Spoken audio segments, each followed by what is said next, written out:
Chapter 20 The Bridge Between. Who is that? Asked Stevie. Holy crude, it's my sister. Evan leaped to his feet. Shh, shh, he said urgently, pressing his arms downward to signal to Jessie that she should be quiet. What was Jessie doing here? Stevie had told Evan late last night about Reed's plan to destroy the bridge, long after Jessie had gone to bed, and Jessie hadn't been awake when Evan left the house early to meet Stevie to defend the bridge. Evan was still hoping in his heart that Reed wouldn't show and the photo would go as planned. Evan, said Jessie, I tried to wake you up, but you weren't in bed. Why weren't you in bed? Because Stevie told me that Reed was going to try to destroy your bridge. No, said Jessie, not Reed, Becky's brother. That's who's going to break the bridge. No, Reed, said Evan. Stevie overheard him yesterday talking about it, but Stevie didn't figure out it was you until he remembered me telling him about your contest. Jessie turned to Stevie.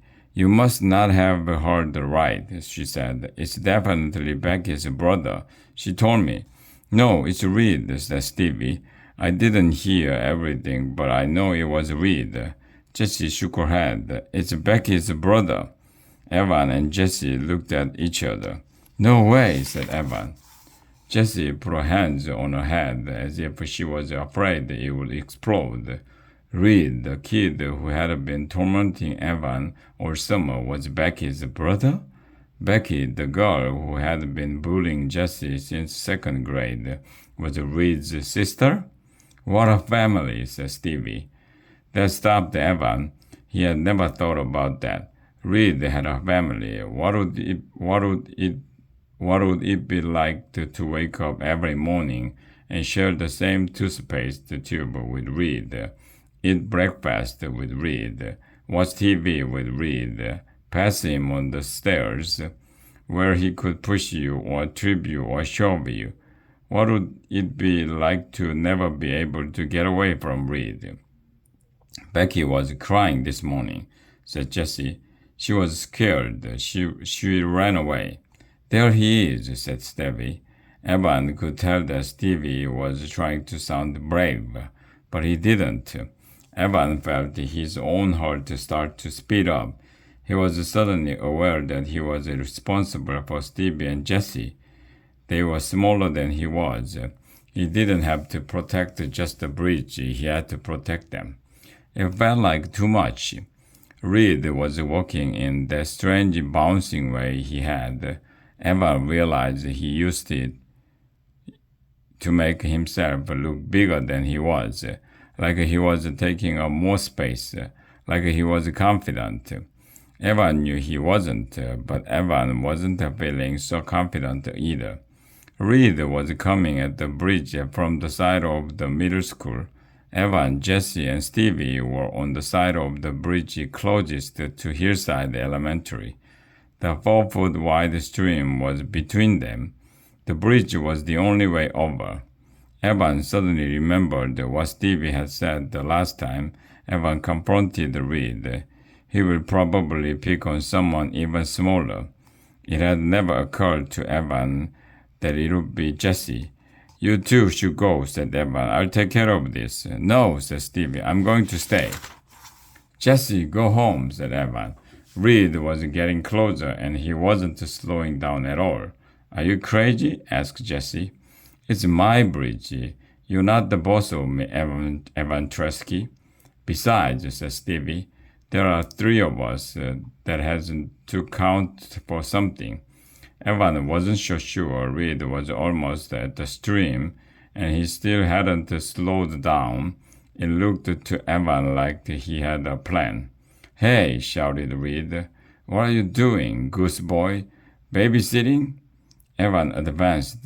Get out of here, Reed. Reed laughed. You're going to make me. Evan saw how Reed had him caught. The stream was Reed's extra weapon. It kept him safe from Evan, but it didn't protect the bridge, and Evan couldn't cross the bridge without destroying it. Reed took a deliberate step. Evan turned to Jessie. "Run and get Mom." "There isn't time," said Jessie. "He will ruin it before she gets here. I'm not leaving." "Stevie," said Evan, "run up the hill and get someone. Tell someone." "She's right," said Stevie. "He will smash it and be gone before anyone comes." Reed took another deliberate step toward the bridge. He was grinning. Evan could tell that this was his idea of fun. Evan advanced a few steps. The slow, murky water was in front of him. Ever since he was a kindergartner, he'd been told to stay out of the water. He thought about the snakes under the surface and other stories that the kids told about blood-sucking leeches and parasites. Reed laughed. He picked up one of the heavy rocks that Evan and Jessie had used to anchor the bridge on each side. And now Evan realized what Reed had already figured out. Even if Evan did plunge into the snake-filled water to defend the bridge, he wouldn't reach Reed in time. All Reed had to do was heave the one heavy rock onto the center of the bridge, and the whole thing would splinter to pieces. "Evan! Evan!" cried Jessie. Evan couldn't bear the anguish in her voice. It reminded him how she'd cried when their father left. There was nothing he could do to protect her. Suddenly there was a loud noise across the water. A large Canada goose stepped out of the grass. It stretched itself to its full height, standing tall with its wings spread wide. Then it thrust its head forward, stuck out its long pink tongue, and began to hiss at Reed. Evan had never seen a bird that looked so huge. It was much bigger than Jessie. The goose took a step toward Reed, bobbing its snake-like neck and hissing loudly, its pink tongue extending far out of its beak. Then it took another step. Reed stayed rooted to where he stood, weighed down by the stone and confused. A second goose, slightly smaller, stepped out of the grass and did the same thing, stretching its neck up to the sky so that it stood tall like the mast of a ship, with two broad sails unfurled on either side. It hissed just as loudly as the first one. Stevie, Evan, and Jessie instinctively started to back away. Reed, however, seemed to decide to challenge the goose. He lifted the heavy rock as if he might throw it at the bird and shouted, "Hey, get out of here!"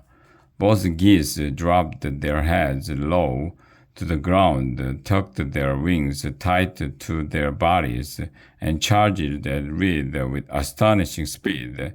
It was like watching a bicycle rocketing downhill.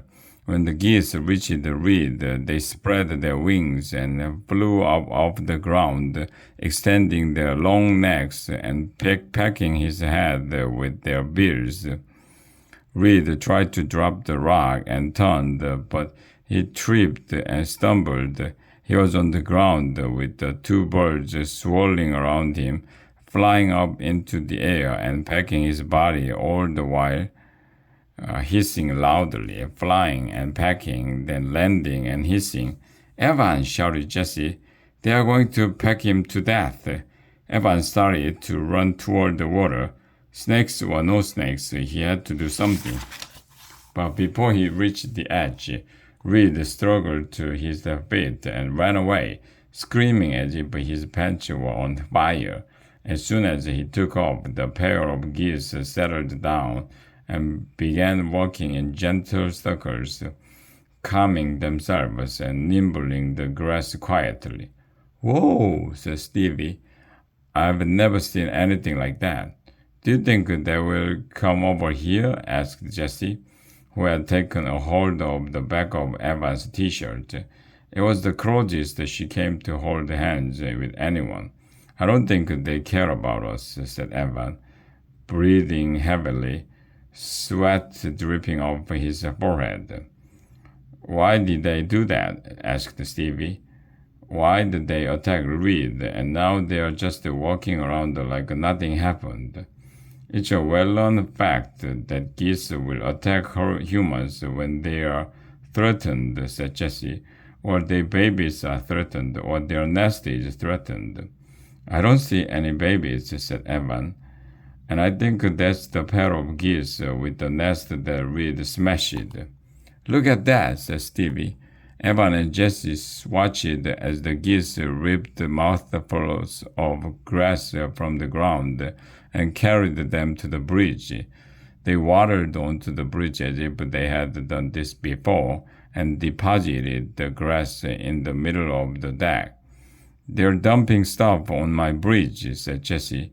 They can't do that. I want it clean for the contest. Jess, said Evan slowly. I think they're building another nest. No, said Jessie. I refuse to give them permission to build a nest on my bridge. I think they're already doing it, said Stevie. He was smiling. Evan started to smile too. You have to admit, Jess, said Evan. It's pretty cool. Out of all the places they could have built a nest, they chose your bridge. It's kind of like winning a contest. It's nothing like winning a contest, said Jessie.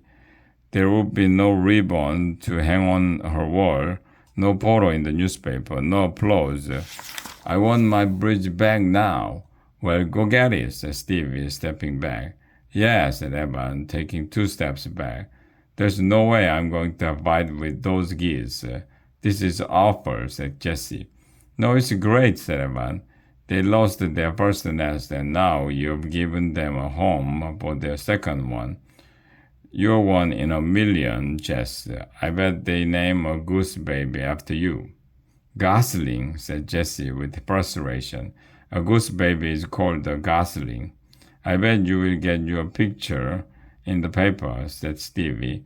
Who else has built a bridge out of popsicle sticks that's strong enough to hold a goose and a nest? Jessie hadn't thought of that. I suppose it is newsworthy. She looked at the nest. Oh no! Did that goose poop near my bridge? She turned and started to walk away. There's no way I'm taking that bridge back. Goose poop. Yuck!